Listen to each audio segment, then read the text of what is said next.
G'day, welcome back to Tactical Arbitrage, and in the last video we looked at a standard bulk category list. In this video we're going to have a look at the multi-domain bulk list. So one of the differences is in the last video we identified that to run a standard bulk list you have to identify in the website drop-down what your bulk list is, what source your bulk list is needing to be pointed at.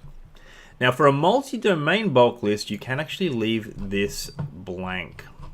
So we're going to put that back up the top here to nothing selected. Now a multi-domain bulk list uses these sites. The current list of sites that can be sourced by the Tactical Arbitrage scanning portal, there's 628 sites.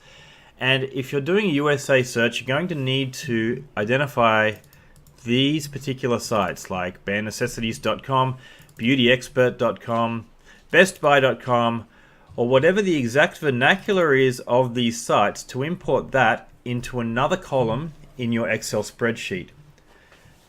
Now for all intents and purposes, it's going to be exactly the same as a standard bulk list with the addition of one column. Let me pop across to this bulk list example for a multi-domain bulk list. Now you can see we've got a combination of categories in here. We've got targets category selection, which doesn't require a URL at target, it requires the category number. We've got a PetSmart URL in there. And over on the domain column, we have, as per that sites list, target.com, petsmart.com, and walmart.com open bracket keys. Walmart.com open bracket keys, you say, that doesn't sound like a standard domain. Well, Walmart actually has two options, and this is where it's important to check this site page, because once again it's going to tell you exactly the right vernacular to insert into your multi-domain bulk list.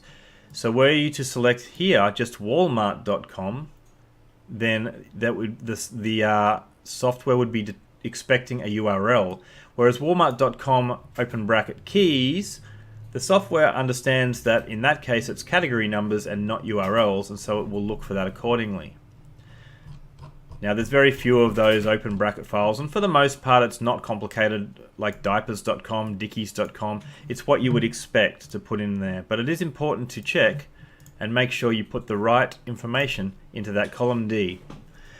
So aside from that, there's nothing much more to it. The software is still going to go through row by row, and as long as you have a category that works for target.com and then a category that works for petsmart.com or whatever domains you've put in there, and you systematically have them going through, maybe you have them going through board games, for example, on Target, and then board games at Fat Brain Toys, and then board games at Walmart. You may have all of those bundled into the one big CSV or Excel spreadsheet. And then you leave this website selection as nothing selected, upload your file. You'll need to assign two rows this time. So if I was to upload this bulk example, for example, it's going to say what I absolutely need is the category, and for a multi-domain I'll also need to import the source domain column as well.